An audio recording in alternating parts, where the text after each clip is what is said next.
పిత పుత్ర పవిత్రాత్మ నామమున ఆమేన్. ఈరోజు జూలై 8వ తారీఖు.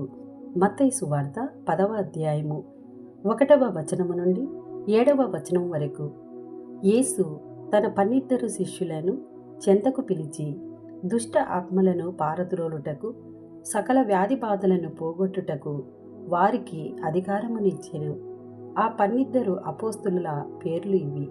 అందు మొదటివాడు పేతురు అనబడు సీమోను, తదుపరి అతని సోదరుడగు ఆంద్రేయ, జెబెదాయి కుమారుడగు యాకోబు, అతని సోదరుడగు యోహాను, ఫిలిప్పు, బర్తలోమయి, తోమా, సుంకరియగు మత్తయి, అల్ఫయి కుమారుడగు యాకోబు, తద్దయి, కానానీయుడగు సీమోను, ఆయనను అప్పగించిన యూదా ఇస్కరియోతు.